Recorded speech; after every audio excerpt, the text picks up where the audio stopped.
You're watching Eye on Africa. I'm James Creedon. These are our headlines this evening. Now, it's one of Africa's oldest active rebellions, but a peace deal has been signed between the Senegalese state and rebels from the southern Casamance region. We'll bring you more on that at the top of the show.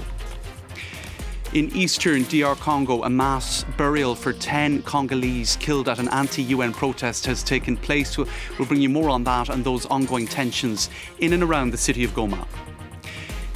And with just days to go before Kenyans vote in a general election, we'll take a look at why the Mount Kenya region has been crucial in the campaign, with the two main candidates focusing much of their energies on winning over voters there.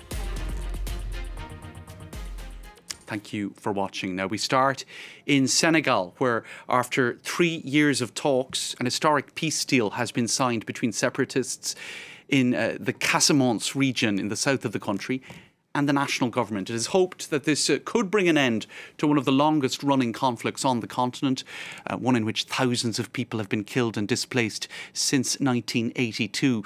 Sam Bradpeace has been looking into the roots of the conflict, the nature of this peace deal, and the chances of it being successful. Let's take a listen. Low-level conflict has simmered in the Casamance region of Senegal for 4 decades. A separatist group called the Movement of Democratic Forces of Casamance has long advocated for the region's independence from the rest of the country. Analysts say that their main grievance is economic, that the separatists feel as if the national government has neglected or even marginalised the region. Violence peaked in the 1990s through to the early 2000s, before plateauing off.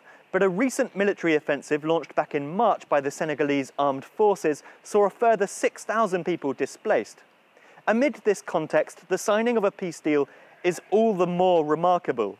The peace deal document itself remains confidential, but one of the mediators responsible for brokering the deal has said that the key thrust is all about disarmament. Rebel fighters are expected to start handing over weaponry as soon as October in return for protection from the Senegalese state. It remains to be seen, though, how long this peace will last. Is this a blip or is it a genuine sign of progress? This conflict has been on and off, as I said, for decades, and the conflict itself provides a useful cover for people involved in illicit activities such as illegal logging and drug trafficking. And staying in Senegal, the body politic is adjusting to new realities. The day after provisional parliamentary election results were released, President Macky Sall's ruling coalition has lost its majority by 1 seat. This is the first time since the country's independence in 1960 that the ruling party's camp has lost out in a legislative vote. Let's take a listen to some reactions today on the streets of the capital, Dakar. Given the results, I don't think President Macky Sall will dare go for a third term. A third term won't be accepted in Senegal. Even if he strives for a third term, we will beat him in the elections. That's for sure.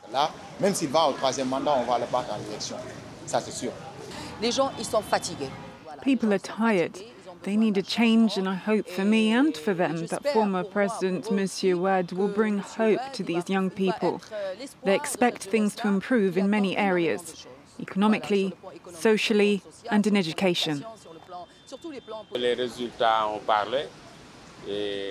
The results have come in, and it's not bad at all, because the Senegalese voted mostly for the opposition coalition. This should act as a strong signal to the party in power, namely the Benno Bokk Yakaar coalition. I hope that the message is well understood. Now, next to the fallout of tensions in eastern DR Congo, where armed groups crisscrossing the border with Rwanda have wreaked havoc in recent years. In that context, tensions between the DR Congo authorities and the UN have reached an all-time high. The Congolese government says it would like to see the so-called MONUSCO peacekeeping mission leave the country before the end of 2024. They say their efforts to quell conflicts with the M23 and other armed groups in the region have failed. On Friday, more than 5,000 people attended a mass burial for 10 protesters killed during recent anti-UN demonstrations in the city of Goma. Laurent Berstecker has more. As the procession made its way through the streets of Goma, Mourners cried out in grief, but also in anger. Among those who gathered to pay their respects to the deceased, many were chanting slogans or holding signs blaming MONUSCO for their deaths. Tunakuwa na kinyongo ndani ya mioyo yetu kupitia MONUSCO, na kama hatuwajali tena waende kwao, hatuna haja nao. The UN's peacekeeping force has in recent weeks been the target of growing public anger in the DRC. Frustration boiled over in late July when protesters stormed and ransacked MONUSCO bases in Goma. The unrest quickly spread to the rest of the country, sparking clashes in which 36 people, including 4 blue helmets, were killed. Protesters accused the UN mission of not doing enough to protect civilians and are calling for its immediate withdrawal from the country. On peut tuer un révolutionnaire, mais on ne peut jamais tuer la révolution. Donc la révolution continue. Nous allons continuer à nous battre pour mettre cette armée-là hors du sol de notre pays. The UN mission, which has been active in the DRC for over a decade, is scheduled to progressively pull out by 2024. And while an immediate departure remains unlikely, the government could now speed up the withdrawal process. Following calls by President Félix Tshisekedi to re-evaluate MONUSCO's mandate earlier this week, Kinshasa requested Wednesday the expulsion of its spokesman, citing inappropriate remarks. In related news, the Rwandan government says it has not supported the revived M23 rebel movement in eastern DR Congo. This despite UN experts asserting that Kigali provided weapons and uniforms to the group. Now, the Congolese government is also insisting Rwanda bears some responsibility. Let's take a listen to Christophe Lutandula, that's the foreign minister of DR Congo, speaking earlier on our French channel. It's not a surprise for us. It's what we've been saying for years. We now ask that this report be rapidly examined by the Security Council. The Council will also need to draw conclusions from this, meaning to sanction, to condemn, and to make sure the M23 leaves the DRC's territory. Now, as Kenyans head to the polls to vote in a new government, the Mount Kenya region has been crucial in the campaign. The 2 main presidential contenders have made several trips to the region in a bid to woo voters. This is the first time in the country's electoral history that the Mount Kenya community does not have a strong presidential candidate, leaving their votes open to the taking for any other candidate. Now, Central Kenya is also one of the 2 counties that will decide who becomes Kenya's next president. Bastien Renouy and Viviane Wandera report.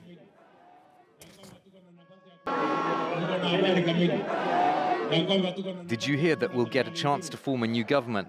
Are you people with me or with the other party? A few days before the elections, Vice President William Ruto is stepping up his campaign in Mount Kenya. He has totaled around 40 visits since January. Mount Kenya is our backyard. Yes. These people, we have voted together for the last 10 years. So we are not strangers to these people. We are not newcomers. The other favorite in the polls, Raila Odinga, was also campaigning here on the same day. Both hopefuls have chosen a running mate from this community. The region is key to campaigning as it has 14% of voters. Traditionally, many locals follow the voting guidelines of the Council of Elders.